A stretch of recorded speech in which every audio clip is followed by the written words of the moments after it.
అదే RTV app వార్తల్ని క్షణాల్లో చదివే అవకాశం ఉంటుంది. ఒక న్యూస్ పేపర్, ఒక టెలివిజన్ ఛానల్ మీ చేతుల్లో ఎప్పుడూ ఉంటాయి. విశాఖలో శ్రీకృష్ణాష్టమి వేడుకలు ఘనంగా జరుపుతున్నారు హరే కృష్ణ మూమెంట్. అయితే అసలు శ్రీకృష్ణాష్టమి విశిష్టత ఏంటి, ఈ వేడుకలకు సంబంధించి విశేషాలు ఏంటి అని చెప్పి మనతో పాటు హరే కృష్ణ మూమెంట్ భక్తదాస మనతో పాటు ఉన్నారు. స్వామి చెప్పండి, శ్రీకృష్ణాష్టమి వేడుకలకు సంబంధించి విశిష్టత ఏంటి, మీరు ఏ కార్యక్రమాలు చేస్తున్నారు?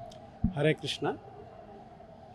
శ్రీకృష్ణాష్టమి ఆ దేవాది దేవుడు శ్రీకృష్ణుని ఆవిర్భావ అవతార దినోత్సవము. ఇది all over India most popular festival and across the world మన హరే కృష్ణ మూమెంట్ భక్తులందరూ కూడా దీన్ని ఆచరిస్తారనమాట. సో ఈరోజు ఇక్కడ కృష్ణాష్టమి ఇక్కడ హరే కృష్ణ మూమెంట్ వాళ్ళు గదిరాజు కన్వెన్షన్ ప్యాలెస్ సెంటర్లో చాలా ఘనంగా సెలబ్రేట్ చేస్తున్నారు. ఈరోజు తెల్లవారి స్వామివారికి రాధా మదన్ మోహన్లకు 108 కలశాల అభిషేకం జరిగింది. ఇప్పుడు స్వామివారికి ఊయల సేవ జరుగుతూ ఉంది. రోజంతా మొత్తం ఫుల్ డే ఊయల సేవ ఉంటుంది. అలాగే వచ్చిన భక్తులందరూ కూడా భగవంతుని హరినామ జపం చేస్తూ 108 సార్లు నామ జపం చేసి వారు మనస్సును పవిత్రగొలిగించి భగవంతుని దర్శనం చేసుకోగలుగుతారు. అంతేకాకుండా మహాప్రసాదం భగవంతునికి నైవేద్యం అర్పించిన మహాప్రసాదం కూడా అందరికీ దక్కుతుంది. అండ్ స్పెషల్గా మన కాలేజ్ యూత్ స్టూడెంట్స్ అందరికీ కూడా attractive games and special classes కూడా మేము ఇక్కడ ఆర్గనైజ్ చేసాము. సో ఇక్కడంతా చాలా గ్రాండ్ సెలబ్రేషన్ జరుగుతూ ఉంది.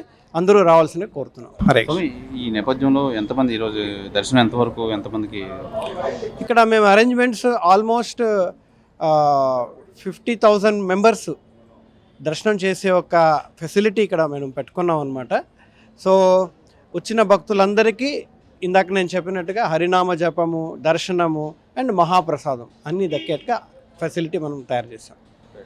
ఇది ప్రధానంగా మనం చూసుకోవచ్చు. ఈ కృష్ణాష్టమి వేడుకలకు సంబంధించి హరే కృష్ణ మూమెంట్ ఆధ్వర్యంలో వీళ్ళు తెల్లవారు నుంచి ఈ రాధాశ్యామికి అయితే 108 కలశాలతో అభిషేకాలు అయితే చేశారు. అలాగే ఊయల సేవ అయితే చేస్తున్నారు. అయితే వచ్చిన ప్రతి భక్తులకి అయితే తీర్థప్రసాదాలు ఇస్తున్నారు. అలాగే 50,000 వరకు ఈ విశాఖలో ఏర్పాటు చేసిన గాదిరాజు కన్వెన్షన్ హాల్లో అయితే శ్రీకృష్ణాష్టమి వేడుకలు హరే కృష్ణ మూమెంట్ ఆధ్వర్యంలో ఘనంగా జరుగుతున్నాయని చెప్పి భక్తదాస అయితే తెలియజేస్తున్నారు. కెమెరామెన్ ప్రసాద్తో శివరామకృష్ణ ఆర్టీవీ విశాఖపట్నం నుంచి. తెలుగులో ఫాస్టెస్ట్ న్యూస్ ఇప్పుడు కొత్త అవతారంలో 5 సెకండ్లోనే పూర్తి వార్తా సమాచారం మీ చేతిలో. సోషల్ మీడియా ట్రెండ్స్ మీ కళ్ళ ముందుకే live TV and voice search ఆప్షన్స్తో ఇప్పుడే డౌన్లోడ్ చేయండి. యాప్ లింక్ డిస్క్రిప్షన్లో ఉంది.